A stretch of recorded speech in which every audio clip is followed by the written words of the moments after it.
غصے کا علاج۔ شریعت نے غصے کا مستقل علاج بتایا ہے۔ نبی صلی اللہ علیہ وسلم نے بتایا کہ جب بندے کو غصہ آئے، پہلی بات یہ کہ وہ چپ ہو جائے۔ اتنا یہ پیارا نسخہ ہے کہ بولے ہی نہیں، اس لیے کہ اس وقت اگر یہ بولے گا تو کوئی شر کا دروازہ ہی کھولے گا، غصے میں کوئی ایسی بات کر دے گا جس سے فساد اور بڑھے گا۔ اس وقت کا نکلا ہوا کلمہ یا گھر برباد کرے گا، یا رشتے ناطے کو ختم کر دے گا، یا پھر میاں بیوی کے درمیان ہمیشہ کے لیے جدائیاں ڈال دے گا۔ نبی صلی اللہ علیہ وسلم کی عادت مبارکہ بھی یہی تھی کہ کسی بات پر آپ کو جلال آتا تھا تو آپ بالکل خاموش ہوتے تھے، بس آپ کا چہرہ مبارک انار کی طرح سرخ ہو جایا کرتا تھا، اور صحابہ کرام رضی اللہ عنہم چہرے مبارک سے اندازہ لگاتے تھے کہ نبی صلی اللہ علیہ وسلم کو کچھ ناگوار گزرا ہے تو پہلا کام تو یہ کرے کہ غصے میں بولے ہی نہ کفر کا کلمہ نکلے گا، نہ بیوی سے جھگڑے کی صورت میں طلاق کا لفظ نکلے گا، نہ کسی دوست کے ساتھ قطع تعلقی کا کوئی لفظ نکلے گا۔ دوسرا عمل یہ کہ جب انسان کو بہت غصہ آئے تو وہ اپنی جگہ بدل لے۔ مثلا کمرے میں بیٹھے ہوئے ہیں اور کسی بات پر غصہ آ گیا تو کسی دوسرے کمرے میں چلے جائیں، صحن میں چلے جائیں۔ جگہ کا بدل لینا یہ بھی غصے کے ختم ہو جانے کا سبب بنتا ہے۔ پھر اس کے بعد نبی صلی اللہ تعالیٰ علیہ وسلم نے 2 اعمال اور بتائے۔ فرمایا کہ اگر پھر بھی غصہ کم نہ ہو تو اب 2 کام اور کرے۔ اگر کھڑا ہے تو بیٹھ جائے، بیٹھا ہے تو لیٹ جائے۔ ایسے کیوں فرمایا؟ اس لیے کہ انسان کی اصل مٹی ہے، یہ اپنی اصل کے قریب ہو جائے۔ جب کھڑا تھا تو زمین سے دور تھا، بیٹھا تو قریب ہو گیا، اور لیٹا تو بالکل ہی قریب ہو گیا۔ جب اپنی اصل کے قریب ہو جائے، جب کھڑا تھا تو زمین سے دور تھا، بیٹھا قریب ہو گیا، جب اپنی اصل کے قریب ہوگا تو زمین کے اندر تو عاجزی ہے، اللہ رب العزت اس کی وجہ سے اس کے غصے کو دور فرما دیں گے۔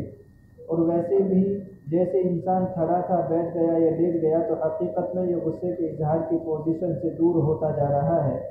مثال کے طور پر جب کسی بات پر غصہ آیا تھا تو بندہ سامنے تھا، یہ ہاتھا پائی کر سکتا تھا۔ جب دوسرے کمرے میں چلا گیا اب ہاتھا پائی ہونا مشکل ہو گئی۔ جب کھڑا تھا تو ہاتھا پائی آسان تھی، بیٹھ گیا تو اب اٹھ کر لڑنا پڑے گا، وہ مشکل ہو گیا۔ بیٹھا تھا تو اٹھ کر لڑنا آسان تھا، جب لیٹ گیا تو ہاتھا پائی اور مشکل ہو گئی۔ تو دیکھیے نبی صلی اللہ علیہ وسلم کی اس بات میں کتنی حکمت ہے۔ درجہ بدرجہ کہا کہ بھائی یہ کر لو، پھر بھی نہیں تو یہ کر لو، اور یہ نہیں تو یہ کر لو۔ طبیب اعظم صلی اللہ تعالیٰ علیہ وسلم نے کیا عجیب باتیں ہمیں ارشاد فرمائی۔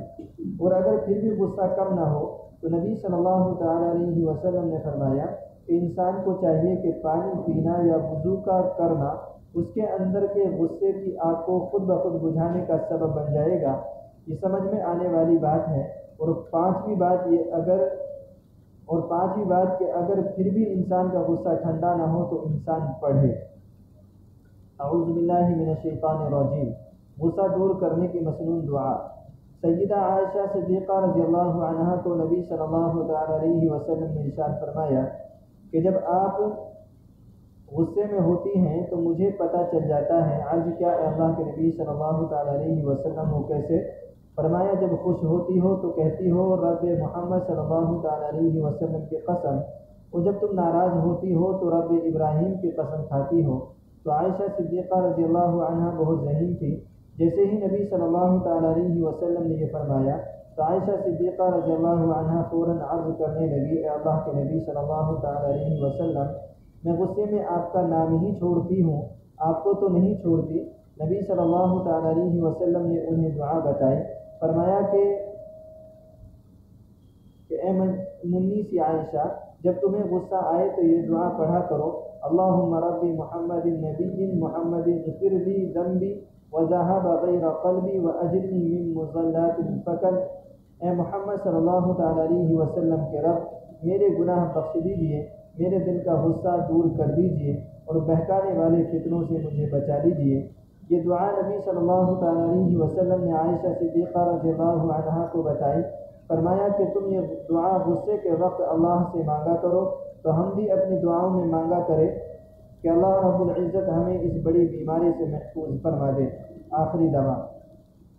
تاہم نبی صلی اللہ تعالیٰ علیہ وسلم نے ایک نسخہ بتایا جو حتمی ہے، جیسے کہتے ہیں نا جی آخری دوا ہے، تو یہ 5 اعمال بتانے کے بعد ایک حتمی نسخہ بتلا دیا۔ کون سا نسخہ؟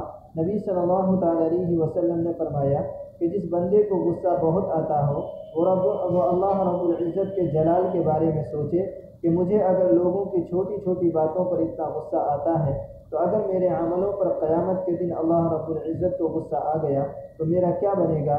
چنانچہ ایک صحابی اپنے غلام کو کسی غلطی کی وجہ سے مار رہے تھے، نبی صلی اللہ تعالیٰ علیہ وسلم نے دیکھا تو ارشاد فرمایا کہ جتنا تجھے اس پر اختیار ہے اللہ رب العزت کو تجھ پر اس سے زیادہ اختیار ہے۔ یہ نہ سوچو کہ تم آقا ہو، یہ سوچو کہ تم بھی کسی کے غلام ہو، اگر اس نے غصہ کر لیا تو پھر کیا بنے گا؟ چنانچہ حدیث پاک میں آتا ہے کہ جو بندہ اپنے غصے کو جلدی ختم کر دیتا ہوگا قیامت کے دن اللہ رب العزت کے غصے سے وہ شخص محفوظ ہو جائے گا۔ اس لیے جب بھی غصہ آئے اس کو فوراً قابو کرنے کی کوشش کریں، کبھی اس کو بڑھنے نہ دیں۔ جور و ستم سے جس نے کیا دل کو پاش پاش، احمد نے اس کو بھی تہہ دل سے دعائیں دی۔ اللہ تعالیٰ کی توفیق عطا فرمائے۔